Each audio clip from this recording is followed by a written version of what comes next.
perjanjiannya untuk bayarnya minggu depan atau hari Sabtu. Nanti Suci bayar hari Sabtu itu. Jumlahnya berapa? 5.000. Ya betul. Jadi kita itu berhutang itu jadinya kita membayar dengan jumlah yang sama dan waktu yang telah ditentukan. Baik, selanjutnya rukun dan syarat hutang piutang.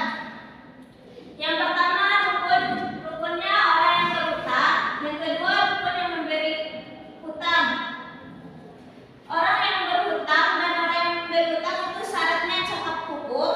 Yang kedua objek atau uang yang dihutangkan. Objek atau uang yang dihutangkan syaratnya jenis nilai jelas, milik sempurna dari yang memberi hutang, dapat diserahkan pada waktu akad, utang harus dibayar dalam jumlah dan nilai sama dengan yang diterima dari pemiliknya, tidak boleh berlebih karena kelebihan pembayaran itu menjadi transaksi, itu menjadi riba dan diharamkan. Jadi kita tidak boleh mengembalikan hutang itu berlebih, itu termasuk kategori riba. Paham kan anak ibu? Paham, Bu. Selanjutnya itu tujuan hikmah hutang piutang. Ibu minta kepada Yelzi apa itu tujuan dan hikmah hutang piutang. Tujuan dan hikmah hutang piutang. Tujuan dan hikmah dibolehkannya hutang piutang yaitu adalah memberi kemudahan bagi umat manusia dalam pergaulan hidup. Karena di antara umat manusia itu ada yang berkecukupan, ada juga yang berkekurangan. Ya betul. Jadi tujuannya itu dibolehkannya hutang piutang itu adalah memberi kemudahan bagi umat manusia dalam pergaulan hidup karena di antara umat manusia itu ada yang berkecukupan dan ada yang berkekurangan. Jadi di sini Ibu akan menambahkan yang kedua, orang yang berkekurangan dapat memanfaatkan hutang dari pihak yang berkecukupan. Yang ketiga, orang yang memberikan hutang akan mendapat pertolongan dari Allah Subhanahu wa taala. Jadi kita diperbolehkan untuk memberikan hutang kepada orang lain supaya orang itu mudah. Jadi apabila dia dalam kesulitan, dia mau meminjam ke kita, maka kalau ada uang kita boleh meminjamkannya, tapi dengan syarat yang telah ditentukan seperti dikembalikan pada waktu yang telah ditetapkan dan jumlah yang sama. Jadi kita tuh kalau meminjamkan hutang tidak boleh meminta lebihan atau menggunakan hutang. Boleh bertanya enggak, Bu? Boleh. Misalnya kayak gini, kita contohkan misalnya Yelzi punya utang sama Suci aku, tapi Suci sudah menagih utang sama Yelzi, tapi si Yelzi acuh aja, bagaimana itu hukumnya? Boleh.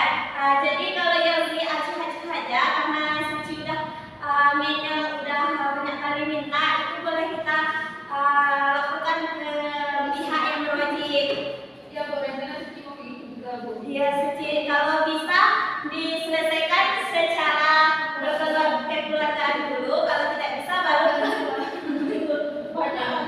Banyak ke pihak yang berwajib. Nanti Suci ngerti, Bu. Makasih ya, Bu. iya Yelzi dibayar ya utangnya. Kalau seandainya Yelzi itu ada uangnya, Bu, siapa yang mau dibayarkan? Ya paling-paling lah ya, Bu, mencari bukti Terus lah. dari pinjaman ke orang lain, dan orang lain tak mau pinjamin pun. Jadi gini Yelzi, kalau kita mau minjam uang itu kita harus memikir ada nggak saya untuk pembayarannya besok, gimana ya cara saya membayarnya besok. Jadi kita tuh walaupun kita kesulitan, tapi kita harus berpikir untuk membayarnya gimana gitu. Ya gini, Bu, pinjamnya itu kan untuk makan dan lain-lain. Kalau nggak ada lagi untuk makan, terpaksa minjam. Iya. Jadi diukur Yelzi untuk meminjam itu. Jadi kan Yelzi udah minjam sama Suci 1 minggu. Apa Dia ribunya, Bu? akan Yelzi kembalikan. Yang 50.000 itu namanya hutang Yelzi, walaupun 1.000 ya gitu adalah hutang. Paham Yelzi Suci? Paham, Bu. Yang lain paham? Paham. Baik, selanjutnya kita masuk gadai. Pengertian gadai secara etimologis berarti subut, hak dan nawam, tertahan dan terus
atau ijab dan kabul, yaitu ungkapan yang keluar dari masing-masing pihak yang bertransaksi yang menunjukkan kehendak untuk melaksanakan gadai. Yang keempat itu mafhum atau barang yang digadaikan. Yang kelima itu utang. Ya, jadi rukun gadai ada terbagi menjadi tiga. Yang pertama, orang yang menggadaikan harta. Yang kedua, orang yang menerima gadai atau orang yang memberikan gadai. Yang ketiga, ijab dan kabul. Yang keempat, barang yang digadaikan. Yang kelima, uang. Selanjutnya, syarat sah berlakunya gadai. Coba ini sebutkan syarat sah berlakunya gadai. Yang pertama yaitu masing-masing pihak atau al-qidai. Yang kedua, gadaian dilakukan dengan hutang yang wajib dibayar atau lazim. Larangan yang digadaikan dapat dinilai dengan uang sehingga dapat digunakan untuk membayar hutang atau dapat dijual untuk membayar hutangnya jika dia tidak sanggup membayar. Dan yang terakhir yaitu barang yang digadaikan di penggadai atau dia mendapatkan izin untuk menggadaikannya. Ya, jadi syarat-syarat gadai itu ada 4. Yang pertama itu masing-masing pihak akidain atau masing-masing pihak itu cakap hukum. Yang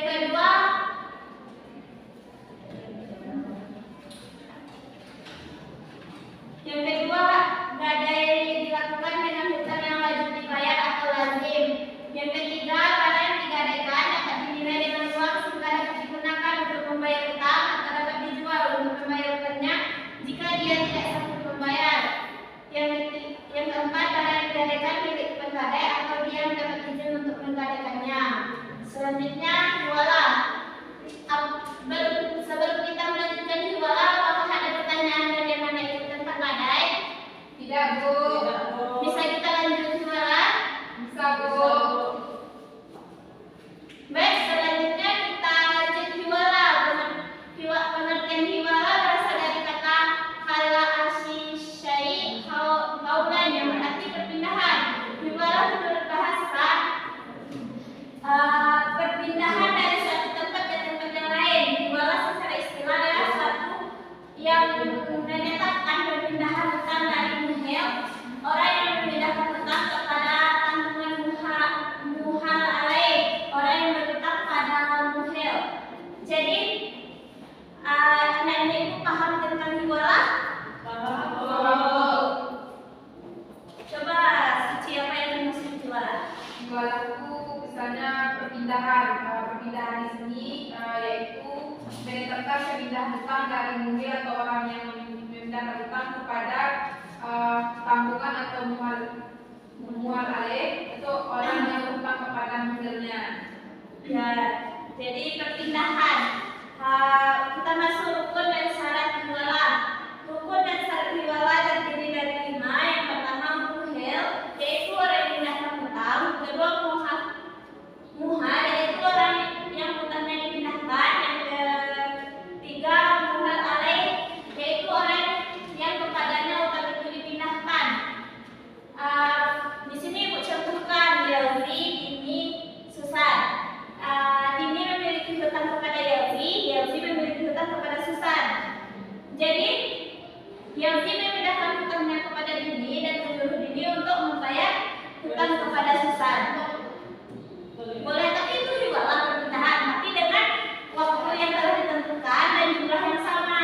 Jadi contohnya Dini berhutang ke Yalzi 1 juta, Yalzi juga 1 juta, dan penetapan atau ketentuan harinya atau ketentuan untuk membayarnya sama, jadi bisa dipindahkan. Baik. Selanjutnya itu muhal B, yaitu utang yang dipindahkan. Yang kelima sikot, ijab dan kabul. Syarat-syarat sah hiwalah ada 4 macam, yaitu persamaan 2 hak hutang. Jadi ini pertanyaan dari tadi kan. Jadi dia harus persamaan 2 hak hutang. Karena hiwalah adalah memindahkan hak hutang, baik itu jenis hutang, waktu pembayaran hutang, sifat hutang maupun jumlah hutang. Yang kedua, hiwalah pada hutang yang telah tetap, yaitu tadi utang-utang. Yang ketiga, hiwalah dilakukan pada harta yang diketahui, baik itu jenis maupun jumlahnya. Yang keempat, muhal, orang yang hutangnya dipindahkan. Selanjutnya, ibu bertanya tentang hiwalah. Apakah sudah paham mengenai semua? Sudah, Bu. Jadi kita masuk tentang sewa menyewa ya. Coba Nela, apa itu sewa menyewa? Sewa menyewa adalah menukar sesuatu dengan adanya imbalannya atau lebih dikenal dengan sebutan sewa menyewa. Yang waktunya telah ditentukan. Ya, jadi sewa menyewa itu menukar sesuatu dengan adanya imbalannya. Seperti Yelzi menyewa tanah kepada Suci. Jadi Yelzi membayar uang sewanya kepada Suci. Terutama Yelzi menyewa tanah kepada Suci 1 tahun dan maka dibayar uang sewanya terlebih dahulu kepada Suci. Jadi itu hubungan timbal balik. Jadi Yelzi mendapatkan tanah, Suci mendapatkan uang. Selanjutnya rukun sewa menyewa. Rukun sewa menyewa yang pertama muzir. Muzir itu orang yang menggunakan jasa. Mustajir orang yang memberikan jasa. Sigot ijab terkabul antara muzir dan mustajir untuk melakukan sewa menyewa dengan pengupah. Yang keempat, ujrah uang sewa. Yang kelima, majrur alaih objek atau transaksi. Barang yang disewakan atau sesuatu yang dikerjakan dalam upah mengupah. Selanjutnya, macam-macam sewa menyewa. Macam-macam sewa menyewa ada 2. Yang pertama, tenaga atau jasa. Jadi tenaga atau jasa. Tenaga di sini maksudnya seperti Susan. Dia menyuruh orang untuk membersihkan kebunnya, seperti dia suruh Rodia bersihkan kebunku, maka Susan membayar upahnya kepada Rodia karena Rodia telah memberikan jasanya kepada Susan. Selanjutnya itu sewa menyewa barang, seperti ini dia memiliki motor atau memiliki mobil dan Naila menyewa mobil Dini dalam 1 hari dan dibayarnya kepada Dini. Jadi menyewa di sini dia harus menentukan ketetapannya, waktu dan jumlah uangnya. Selanjutnya itu hikmah sewa menyewa. Rodias, coba sebutkan hikmah sewa menyewa. Tentu sewa menyewa dapat saling menguntungkan antara penyewa dan orang yang barangnya disewa maupun berubah dengan orang yang berubah. Yang kedua, sewa menyewa bisa menjalin silaturahmi antara kedua belah pihak. Yang ketiga, sewa menyewa melahirkan sikap saling tolong menolong terhadap pelakunya. Jadi hikmah sewa menyewa ada 3 ya. Ya, Bu. Sewa menyewa dapat saling menguntungkan antara penyewa dan orang yang barangnya disewakan. Yang kedua, sewa menyewa bisa menjalin silaturahmi antara kedua belah pihak. Jadi karena sewa menyewa itu kan bisa menjalin silaturahmi antara Yelzi dengan Nisa, terutama belum kenal, tapi dengan adanya sewa menyewa ini dia menjadi kenal. Selanjutnya kita masuk ke upah. Upah adalah hak pekerja atau buruh yang menerima dan dinyatakan dalam bentuk uang sebagai imbalan dari pengusaha atau pemberi kerja kepada pekerja, buruh, atau ditetapkan dan dibayarkan melalui sesuatu perjanjian kerja, kesepakatan atau peraturan perundang-undang. Jadi upah itu bayaran yang telah kita terima, yang kita lakukan, seperti yang sudah bekerja seperti jadi guru, dia sudah bekerja, jadi nanti diberi upahnya sebesar ini. Dan selanjutnya itu fungsi upah. Fungsi upah memenuhi kebutuhan hidup, meningkatkan produktivitas, dan menjaga keseimbangan sosial.